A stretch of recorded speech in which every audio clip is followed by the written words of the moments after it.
I talked a little bit earlier about over the last 10 years how I've really tried and worked hard at practicing of transitioning from being a manager to being a leader. And I think, me as a manager, I had a lot of direct reports, and I was a taskmaster. I had a little famous notepad everybody would laugh about, like, where's Kathy Jo's notepad? Because I would meet with Yvan, and I would say, okay, Yvan, you're working on these 5 things, and I'd have them written down and documented, and then I'd go see Mike. I knew Mike had these 10 things that he was working on, and then Dave had these 6 things, and every day, every week, I would kind of follow up with them, and they knew I had my secret notepad because I was watching them. I knew exactly what they were supposed to be doing. And at some point, I stepped back and I realized I was micromanaging them. If I had the right people in the right spots and gave them the vision, and then, kind of to Glenn's point, you inspect what you expect. So if I set up the KPIs, so every day, every week, every month, I had reports that told me whether we were winning or losing, whatever those initiatives were. I threw, as hard as it was, I threw the magic notepad away and let it go because those individuals had earned my trust and we had a great working relationship. And then I had a new guy joined our team and went through similar, where we interacted very closely for the first several months until we earned that trust and that respect, so that if we said, John, you're going to do these 3 things, I didn't follow up to see did he do those, because he had proven to me that he was doing them. He was driving the results. And so one of the things I have to continue to bring myself back to, and I talked about, practice. I have to keep reminding myself not to. I'm a taskmaster. I work off of lists, and that is, a lot of people don't want that's not being a leader. That's being, a manager and a micromanager to that point. So I think one of the things that I'm very proud of, and I challenge my team to challenge me, is that I try really hard and I set the vision, and then my job is to take down the barriers and let them tell me what they're doing and how they're being accountable, how they're driving results, and what can I do to make them better. So Kathy couldn't be any more right that the transition from doing and managing to trying to create vision and lead it's exceptionally hard, because you're really comfortable and you get pretty good at your first job, and nobody really teaches you. You just got to kind of feel your way through it. So when you get into an opportunity, don't feel like you're the only person that might be struggling through that. My job changes every single year, and I never know whether I'm prepared for it. I hope I am, but you just got to kind of fight through it and do some things. So I hope Mac works with me at Sheila. He's here today. I hope he smiled when John O'Leary was up here talking today about one of the things I've really tried to do in our organization, which was do a much better job of explaining the why. And so often as a leader and as a manager, you tell people exactly what you want them to do, but you don't tell them the why you want to do it. And so I've really tried hard. In fact, it's one of our 4 initiatives that we have as a company this year is doing a better job of explaining the why throughout our organization. Because changes can be hard, especially when you're not the guy making the decision on the change. You're the one that's being impacted by it. So I try and lead by example. And in that case of always communicating the why I think it's a good decision, or why I think it's a necessary thing for us to do. I wanted to finish with one more point when I was talking about the network and educate and discover. When you're talking and asking people, whether it's this group, whether it's your supplier, whether it's your customer, keep in mind, folks, that I believe in creating what I call centers of influence. Centers of influence are your information people. Everybody in this room should have a list of people they know, not just in our industry. Look outside our industry, not just in distribution. Look in the medical field. Look in the grocery field. Look in all kinds of different. Look in the business world, and say, who is my center of influence that can give me ideas about innovation? So, just want to make that point. I was hoping for some insight on either from the distribution side of things or the vendor side of things, as far as new products being implemented and how to kind of be successful in that regard from both perspectives.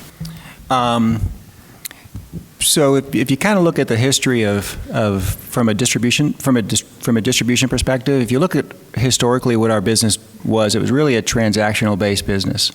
And what we did was we bought product and put it on our shelves, and we went out and sold that product. And we really, really worked hard to build the brands of the manufacturers that we represented and sold. And that was effective and important.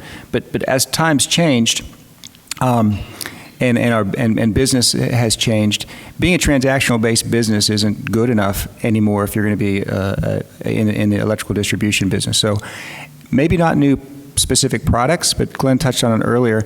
We're really working harder to build our brand, the Shealy Electrical brand in the market.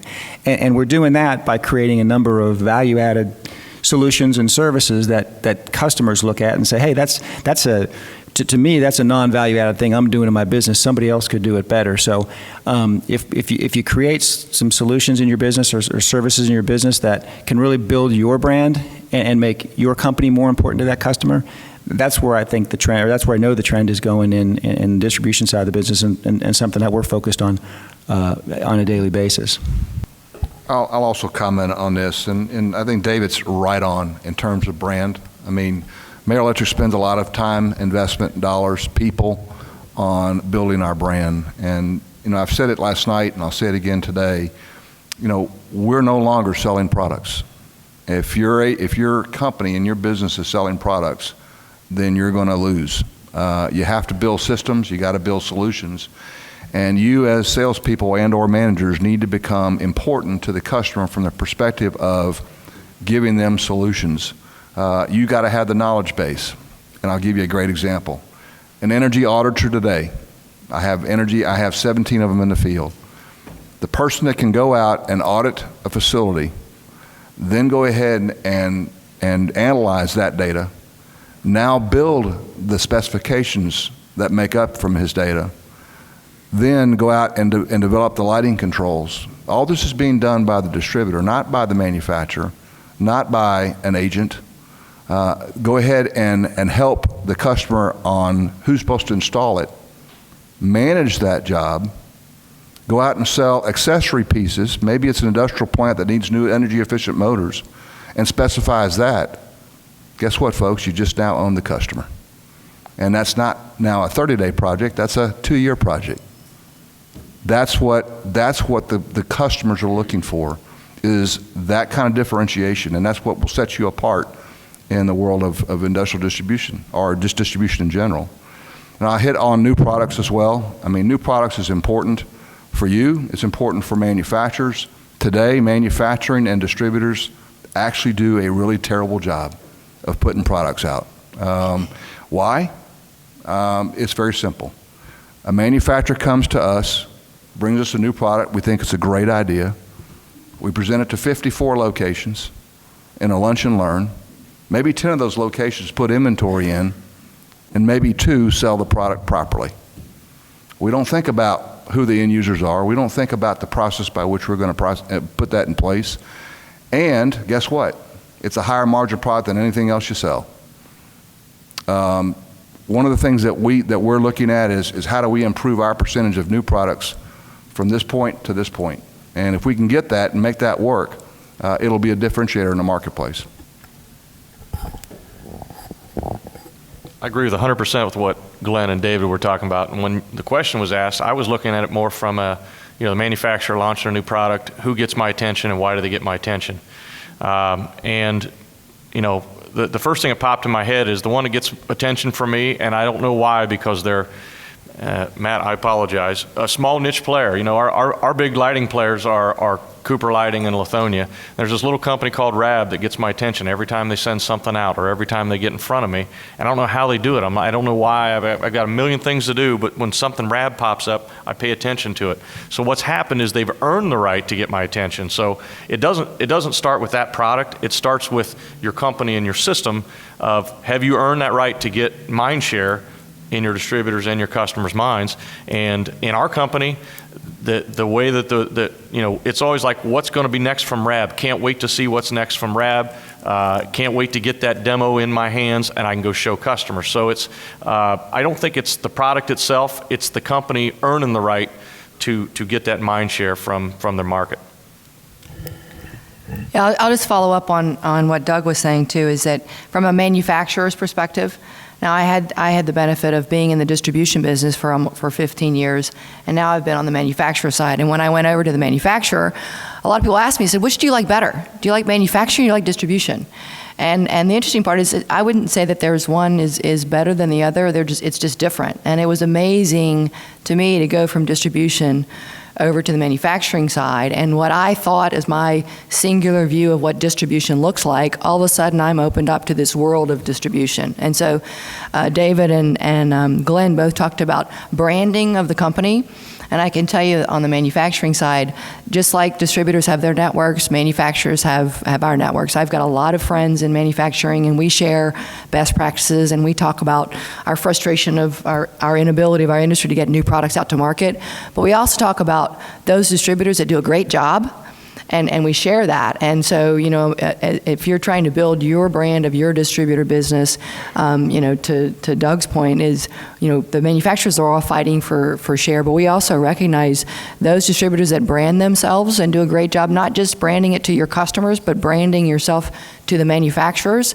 You rise to the top among the chatter among manufacturers. I think the other piece that I learned today is a great idea of learning best practices. And if RAB does a great job and they've figured out how to get your attention, I'm gonna follow up with Matt after the conference. You guys do a pretty good job of it also, Kathy Jo. Doug, I'll direct this question at you because you mentioned, but I would love to hear from the rest of the panel. You mentioned you kind of got thrown into the VP of sales position and were kind of told to develop those salespeople. Can you dive into that process a little bit about how you develop salespeople? I'm responsible for that myself in my location, and so I'd love to hear some ideas and thoughts on.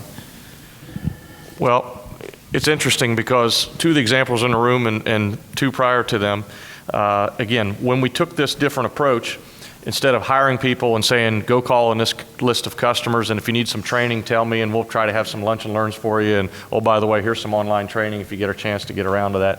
I'm telling you, that doesn't work.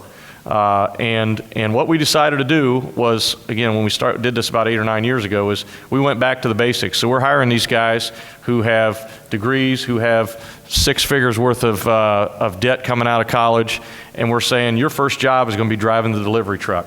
And it's interesting because I had breakfast this morning with a couple of different people whose CEO started driving the delivery truck. And those type of people can tell a great story when they get to that point when they are salespeople. So we don't hire salespeople anymore. We hire people who are what we put on what I call our Future Leaders program. Chad's just graduating from our Future Leaders program. And we put them in the warehouse, we put them in a delivery truck, we put them in a warehouse, they work on counter, they work in inside sales, and then we really don't promise them anything other than we're going to get you an opportunity somewhere at some point in time doing something. That's about as much as we promise them. And things tend to work out when we get to that particular point. So when Chad was finishing his program, we needed somebody to do inventory management of our customers. So Chad's first job was pulling boxes out and counting and checking them in max sheet and saying they need 5 more of these and so on, which led to him developing a relationship with a lot of those customers because he's in their warehouse every day, a couple of times a week, and talking to those people, and they come up to him and say, do you have these? And he's like, well, I don't know if we have these. I'm just the warehouse checker guy. I'll check and find out for you. And their learning is on the job, out in the field, but they don't look like salespeople. They look like a support person in our organization, but they're becoming salespeople because they're learning so much when they're out with our customers, interfacing and finding out what kind of things we can and can't do, that when that next sales job opens up, they're ready to do it. So Neil had a similar experience. Neil was leading our Green Energy Solutions group because we needed him to do that job at the time and knew a lot about lighting, knew nothing about anything else we did in the company. And I said, Neil, bad news. You're doing a great job, but bad news. We got other plans for you. You're going to wear your jeans and your sweatshirt and start driving a delivery truck after he'd worked for us for 4 years already. So our sales training process starts at the roots. It's no longer, we'll send you away to these 4 manufacturer classes and take these 3 online, and by the way, I'll send you to Sandler sales training and you're all ready to go get them.